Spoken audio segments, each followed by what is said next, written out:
अनुच्छेद 18 ना, इधर 14, 15, 16 खत्म हो गया। तो देखो शांत रहो सब लोग। अनुच्छेद 18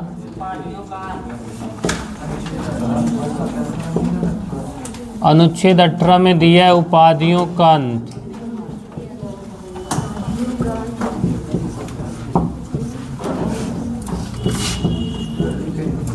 तो देखो सब लोग ध्यान से, अनुच्छेद 18 उपाधियों के अंत की घोषणा करता है। तो इसमें लिखा गया है कि अनुच्छेद 18 में कहा गया है कि उपाधियों का अंत, क्योंकि उपाधियों से जो पंक्ति भेद होता है, सामाजिक समानता को धक्का पहुंचता है या ठेस पहुंचती। इसका मतलब ये, जैसे यहाँ पर इतने लोग बैठे हैं, अगर मैं किसी को पर्सनली खड़ा करके उसको कोई उपाधि दे दूँ तो और लोग को बुरा लग जाएगा कि ये इनका जो खास बच्चा है उसको उपाधि दे रहे हैं, ठीक, और लोग बुरा मान जाएंगे। तो इसीलिए यही बात है कि अनुच्छेद 18 में भी उपाधियों का अंत किया गया है। तो अनुच्छेद 18 उपाधियों की अंत की घोषणा करता है, जिससे पंक्ति भेद होता है, अर्थात सामाजिक समानता को धक्का पहुंचता। लेकिन शैक्षिक या शिक्षा और सैन्य सेवा में राज्य उपाधियां देने से नहीं मना करेगा, ठीक। जैसे कोई व्यक्ति इसमें से बीटेक की डिग्री लेता है तो उसको इंजीनियर की उपाधि दी जाएगी, राज्य नहीं मना करेगा। जैसे मैं पीएचडी कर रहा हूँ, 2 साल बाद मुझको डॉक्टर की उपाधि मिलेगी, कोई नहीं रोक सकता। तो शिक्षा एवं सेना में, जैसे कोई सेना में चला जाता है, कर्नल, जनरल, लेफ्टिनेंट के पद पर नियुक्त हो जाता है, तो उसको उपाधि देने से राज्य नहीं मना करेगा। वो अपने नाम के आगे राज्य ये सारी उपाधियां इंडिकेट कर सकता है, लगा सकता है, ठीक। तो ये अनुच्छेद 18 उपाधियों के अंत की घोषणा करता है, लेकिन शिक्षा एवं सेना में या सैन्य क्षेत्र में उपाधियां देने से राज्य मना नहीं करेगा। जैसे आप लोग सुने होंगे भारत रत्न, भारत रत्न, पद्म विभूषण, पद्म विभूषण, पद्म भूषण और पद्मश्री, ये चारों सम्मानित पुरस्कार होते हैं, ठीक। तो जैसे ये पहले इसकी शुरुआत 1954 में होती, ठीक। तो 1954 में ये जो है, जैसे समाज सेवा, साहित्य, कला, विज्ञान के क्षेत्र में अच्छे कार्यों को प्रोत्साहित करने के लिए दिया जाता है। तो यहाँ पर ये 1954 से लगातार निर्विवाद रूप से ये उपहार या पुरस्कार दिया जाता रहा। लेकिन 1977 में सरकार बदलती है, जनता सरकार आती है, और जब जनता सरकार आती है तो 1977 में इस उपहार या पुरस्कार को बंद करती है। तो जब इस उपहार या पुरस्कार को बंद कर देती है, कहती कि ये जो है उपाधियों का अंत दिया गया, लेकिन यहाँ पर उपाधि लिखा, और ये जो है 1954 में जो दिया जा रहा है ये उपाधि नहीं, ये पुरस्कार है, उपहार है। तो जब 1980 ईस्वी में ये सरकार बदलती, कांग्रेस की सरकार आती है, उस समय जब कांग्रेस की सरकार आती है तो इंदिरा गांधी प्रधानमंत्री बनती। तो उन्होंने जनता सरकार कहा, तुम लोग बेवकूफ़ हो क्या, इसका अंग्रेजी वर्जन पढ़ा करो, उसमें लिखा है एवोल्यूशन ऑफ टाइटल। उपाधियों का अंत की बात करता है, ना कि उपहार या पुरस्कार। उपहार देने से जो है ये कार्य करने की जो है प्रोत्साहित होते हैं लोग। तो इसलिए फिर से 1980 ईस्वी से पुनः पुरस्कार दिया जाने लगा। ये 3 साल तक ये सारे पुरस्कार बंद थे। उसके बाद फिर लेकिन कहा गया कि ये जो पुरस्कार है, उपहार दिया जाएगा, इन पुरस्कारों को जो है कोई व्यक्ति अपने नाम के आगे नहीं लगा सकता। जैसे खेल के क्षेत्र में दिया जाता है, विज्ञान के क्षेत्र में, साहित्य के क्षेत्र में, समाज सेवा के क्षेत्र में अच्छे कार्यों को करने के लिए, प्रोत्साहित करने के लिए सारे जो है उपहार या पुरस्कार दिए जाते हैं। लेकिन जो व्यक्ति इन पुरस्कार या उपहार को प्राप्त करेगा वो अपने नाम के आगे नहीं लगा सकता है, ठीक। तो जैसे मान लो 2014 में ये जो क्रिकेट के भगवान कहे जाते हैं सचिन तेंदुलकर, इनको भारत रत्न दिया गया, तो ये ऐसा नहीं लिख सकते कि भारत रत्न सचिन तेंदुलकर, ठीक। जैसे खान अब्दुल गफ्फार खां को पहले पाकिस्तानी मुस्लिम थे, इनको भारत रत्न दिया गया, तो अपने नाम के आगे ये सभी जो है सिंबल नहीं लगा सकते, लेकिन ये उपहार दिया जाता रहेगा, ठीक। उसके बाद जैसे किसी दूसरे देश से अगर कोई उपाधि या पुरस्कार लेना है तो राष्ट्रपति की अनुमति के बगैर दूसरे देश से उपहार या संप्रेम भेंट भी नहीं ले सकते। अगर राष्ट्रपति इजाज़त देता है तब दूसरे देश से आप उपहार या उपाधि ले सकते हैं, अदरवाइज नहीं। तो अनुच्छेद 18 में ये सारी बातें लिखी कि अनुच्छेद 18 कहता है कि उपाधियों के अंत की बात कही गई है, क्योंकि उपाधियों से पंक्ति भेद होता है, सामाजिक समानता को ठेस पहुंचती है, लेकिन ये राज्य शिक्षा और सेवा में उपाधि देने से मना नहीं करेगा। और जैसे भारत रत्न, पद्म भूषण, पद्मश्री, पद्म विभूषण, ये चारों उपहार को बंद नहीं किया जाएगा, क्योंकि ये उपाधि नहीं, उपहार या पुरस्कार है। इससे जब ये रत्न मिलता है तो और लोग जो है प्रोत्साहित होते हैं।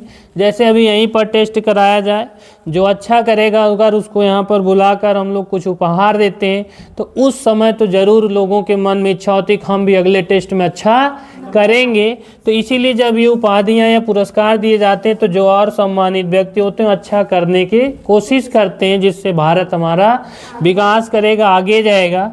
तो इसलिए इंदिरा गांधी ने कहा कि उपाधि नहीं, एक प्रकार का पुरस्कार है, उपहार है, इसलिए इसको बंद नहीं किया जाएगा। हाँ, शर्त ये है कि जो भी व्यक्ति इन पुरस्कार को पाएगा वो अपने नाम के आगे नहीं लगाएगा, ठीक। और किसी दूसरे देश से, या कह सकते हैं विदेशों से हमें कोई पुरस्कार लेना है या उपहार लेना है या कोई उपाधि लेना है तो राष्ट्रपति की अनुमति के बगैर कोई उपाधि नहीं ले सकते, ठीक। तो यही है अनुच्छेद 18, ठीक, समझ में आया ना। उसके बाद आता है अनुच्छेद 19। तो अनुच्छेद 19 में लिखा है विचार एवं अभिव्यक्ति की स्वतंत्रता। तो विचार एवं अभिव्यक्ति की जो स्वतंत्रता है, तो विचार एवं अभिव्यक्ति का अर्थ ही होता है कि अपने विचार को प्रकट करना, ठीक। तो यहाँ पर विचार एवं अभिव्यक्ति का मतलब है जैसे भाषण करने की स्वतंत्रता, विचार करने की स्वतंत्रता, बोलने की स्वतंत्रता, लिखने, पढ़ने, सुनने, जो कुछ भी आप विचार कर सकते हैं, सारी स्वतंत्रता इसी में है। और इसके साथ साथ 3 स्वतंत्रताएं और हैं, जैसे कि सूचना का अधिकार, इसको RTI कहते हैं, सूचना का अधिकार, झंडा फहराने का अधिकार, झंडा फहराने का अधिकार या स्वतंत्रता, और प्रेस की स्वतंत्रता। ये तीनों स्वतंत्रताएं भी अनुच्छेद 19(1)(a) में, ठीक। तो इसके साथ साथ विचार एवं अभिव्यक्ति जो है, बोलने की स्वतंत्रता, भाषण करने, लिखने, पढ़ने, सुनने, गाने बजाने, जितना कुछ भी आता है सब विचार एवं अभिव्यक्ति में ही आता है, अनुच्छेद 19(1) के ही अंतर्गत है। और इसके साथ साथ सूचना का अधिकार, झंडा फहराने का अधिकार, प्रेस की स्वतंत्रता, ये सारी स्वतंत्रताएं अनुच्छेद 19(1)(a) में है। क्वेश्चन पूछा जाता है कि ये जितनी स्वतंत्रताएं दी गई पूर्ण हैं, तो ये पूर्ण नहीं।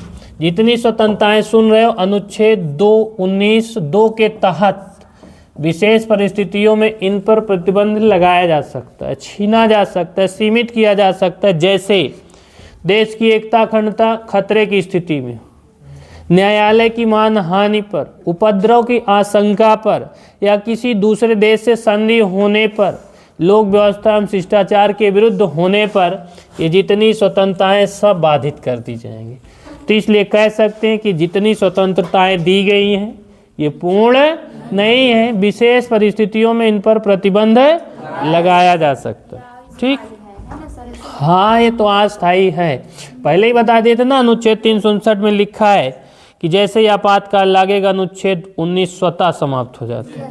तो अनुच्छेद 19 में ही सारी बातें लिखी। तो क्वेश्चन एक बार पूछा गया कि जो अनुच्छेद 19(1)(a) में है, यही तीनों एक जो है विशेष रूप से दिया था, सूचना का अधिकार, झंडा फहराने और प्रेस की स्वतंत्रता, जो है इसको समाप्त किया जा सकता है या नहीं, तो विशेष परिस्थितियों में अनुच्छेद 19(2) के तहत इसको समाप्त किया जा सकता है। ठीक, उसके बाद दूसरा अनुच्छेद आता है अनुच्छेद 19(1)(b). तो जब कोई व्यक्ति अच्छा बोल लेता है तो सभा करने की सोचता है। ठीक, तो अनुच्छेद 19(1)(b) में लिखा गया सभा करने की स्वतंत्रता। ठीक, और जब वो सभा करेगा तो अकेले तो करेगा नहीं, उसके लिए ग्रुप चाहिए, तो संगठन या समिति बनाने की स्वतंत्रता अनुच्छेद 19(1)(a)(b) में। ठीक, सी, तो ये समिति बनाएगा, और उसके बाद जब उसका संगठन या समिति बनाएगा तो एक ही जगह तो रोज सभा नहीं करेगा। ठीक, उसको चाहिए घूमने की स्वतंत्रता, मतलब हर जगह जगह करे। तो अनुच्छेद 19(1)(d) में लिखा है कि भारत में घूमने की स्वतंत्रता, पूरे भारत में कहीं भी घूम घूम कर सभा या संगठन कर सकता है। उसके बाद जब घूम टहल के शाम को आएगा तो जो आराम करेगा ना, आराम करने के लिए घर चाहिए, जंगल में रहेगा, घर चाहिए ना, तो निवास या आवास की स्वतंत्रता। और जब आएगा घर पे आराम करेगा, सोकर उठेगा, भगवान ने दिया पेट, और पेट को लगती भूख ना, जब भूख लगेगी तो क्या चाहिए, खाना। खाना कहाँ से आएगा, पैसा कहाँ से आएगा, व्यवसाय करोगे, कारोबार की स्वतंत्रता। तो अनुच्छेद 19(1) जो है जी में है। ठीक, तो व्यवसाय या कारोबार की स्वतंत्रता। लेकिन सुनो, जैसे यहाँ पर लिखा है अनुच्छेद 19(1)(b) में क्या लिखा है, सभा करने की स्वतंत्रता। तो स्वतंत्रता वहीं तक सीमित है जहाँ से दूसरे की स्वतंत्रता बाधित ना हो। तो सभा कर सकते हैं, लेकिन सभा निरा हथियार होनी चाहिए। निरा हथियार मतलब बिना कट्टा बारूद के जाएंगे। ठीक, हाँ, नहीं तो पता लगा कि वहाँ पर सभा करने गए हो, पिस्टल खोस के गए हो। ठीक, और थोड़ा सा कोई आक्रोशित हुआ, तुरंत ठेस, ठीक, दाग दिए। तो ऐसा नहीं, तो सभा सम्मेलन कर सकते हैं, लेकिन वो सभा सम्मेलन निरा हथियार होनी चाहिए। उसके बाद अनुच्छेद 19(1)(c) में लिखा है संगठन या समिति बनाने की स्वतंत्रता। लेकिन ये संगठन के द्वारा अगर हड़ताल कराया जाएगा तो अवैध माना जाएगा, क्योंकि जहाँ पर भीड़ ज़्यादा हो जाती है वहाँ पर हड़ताल होने की संभावना भरपूर होती है। ठीक, तो अगर ये सभा या संगठन के द्वारा कराया गया हड़ताल जो है हड़ताल अवैध होगा, अर्थात ये मौलिक अधिकार नहीं माना जाएगा। और इसी में सहकारी समिति भी आता है, पहले नहीं था मूल संविधान में। ये सहकारी समिति बताया कि 97वां संविधान संशोधन के माध्यम से 2011 में जोड़ा गया। तो ये जो सहकारी समिति है 97वां संविधान संशोधन के माध्यम से इसको भी मौलिक अधिकार माना गया। आगे आप लोग को बताया तो भाग 9 में है इसका। ठीक, तो ये यहाँ पर अनुच्छेद 19(1)(c) या ग में लिखा है कि सहकारी समिति को मौलिक अधिकार माना गया। उसके बाद ये अनुच्छेद 19(1)(d) में लिखा है कि भारत भ्रमण की स्वतंत्रता। तो भारत का कोई भी नागरिक भारत के भीतर कहीं भी जा सकता है, लेकिन जनजातीय क्षेत्रों को देखते हुए। नहीं वहाँ जाओगे तो आप ही का ही नुकसान है। ठीक, तो इसलिए जनजातीय क्षेत्रों को देखते हुए भारत के भीतर कहीं भी जा सकते हैं। ठीक, और वही सेम बात अनुच्छेद 19(1)(e) में लिखी कि भारत के भीतर कहीं भी अपना जो है घर बसा सकते हैं, लेकिन वही जनजातीय क्षेत्रों को देखते हुए। और अनुच्छेद 19(1) जो जी है इसमें लिखा है कारोबार या व्यवसाय की स्वतंत्रता। तो स्वतंत्रता आपको मिली है व्यापार करने की, और ऐसा व्यापार न करें जिससे समाज को खतरा पहुंचे। अब ये नहीं कि जो है आपको व्यापार करने का अधिकार दे दिया तो जो गांजा चरस की दुकान खोल लो। ठीक, हाँ, तो ऐसा व्यापार करिए जिससे लोक व्यवस्था पर खतरा ना पहुंचे। ठीक, तो गांजा अफीम चरस का व्यवसाय नहीं करें, नहीं तो चले जाएंगे सरकारी आवास मिलेगा, फिर वहीं पर रहना खाना फ्री और बढ़िया सर्विस भी होती है। ठीक, तो ये रहा आपका अनुच्छेद 19(1)(g). बीच में अब छूटा तो बताए कि एफ जो है इसको ये संपत्ति का अर्जन और व्ययन था, इसको 44वें संविधान संशोधन के माध्यम से जो है निकाल कर मौलिक अधिकार से इसको अब विधिक अधिकार बना दिया गया। ये पहले भाग 3 और अनुच्छेद 19(1)(f) में था, आज इसको विधिक अधिकार है। जब कानूनी अधिकार बनाया गया तो भाग 12 और आर्टिकल 300 का में रखा गया है ना, तो इसको समाप्त करके यहाँ से हटाया गया। तो ये आपका रहा अनुच्छेद 19।